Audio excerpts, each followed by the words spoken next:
It's June 21st, and the strange side of history awaits. Today, we have a pioneering spacecraft pushed to the edge of control, fiery disaster witnessed from below, and a towering machine that convinced people to trust their lives on a giant wheel of steel. Let's begin.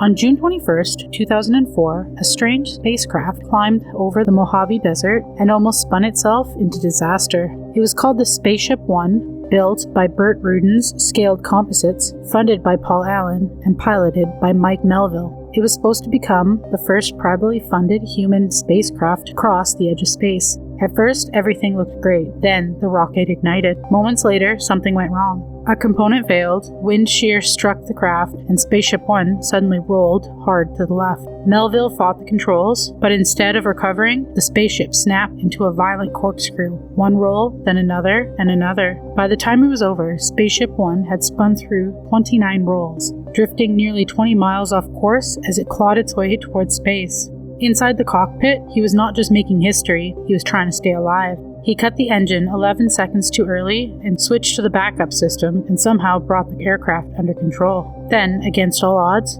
SpaceShipOne crossed the 100 kilometers into space. The tail feathered open and the spacecraft glided back to Earth.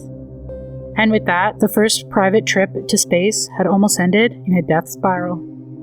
On June 21st, 2025, the morning skies over Brazil filled with hot air balloons. It should have been beautiful. The region was known as Brazil's canyon capital, where balloons drifted above cliffs, valleys, and misty landscapes just after sunrise. But at around 7 o'clock in the morning, one of the baskets carrying 21 people became a trap in the sky. According to the surviving pilot, the reserve gas cylinder inside the passenger basket caught fire. At first, it looked like a small emergency, then the flame spread. The balloon was still in the air, still carrying families, tourists, while smoke and panic filled the basket beneath it.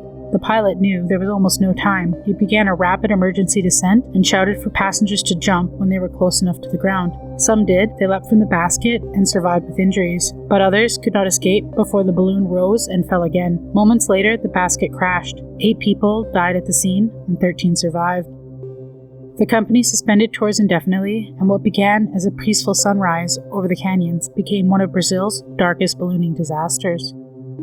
On June 21st, 1893, a giant wheel began turning over Chicago, and people were willingly stepping inside. It was built for the World Columbia Exposition, a fair already filled with electric lights, strange invitations, and a dreamlike city of white buildings. But what America wanted was something bigger. Paris had the Eiffel Tower. Chicago needed its own steel monster. So engineers George Washington Gale Ferris Jr. designed a wheel unlike anything the public had seen. It stood 264 feet tall, weighed hundreds of tons, and carried 36 cars, each one large enough to hold a dozen passengers. At full capacity, more than 2,000 people could be lifted into the sky at once. 2 massive steam engines brought the machine to life, and the cars began to rise. For 50 cents, riders could go for 2 full revolutions. The first stopped again and again as more passengers climbed aboard. The second did not. For 9 minutes, the wheel turned continuously above the fairgrounds, carrying people higher than many had ever been in their lives. More than 1.4 million people rode it before the fair was over, and after Chicago, it moved to St. Louis, and in 1906,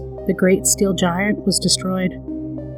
America's answer to the Eiffel Tower was a spinning machine in the sky.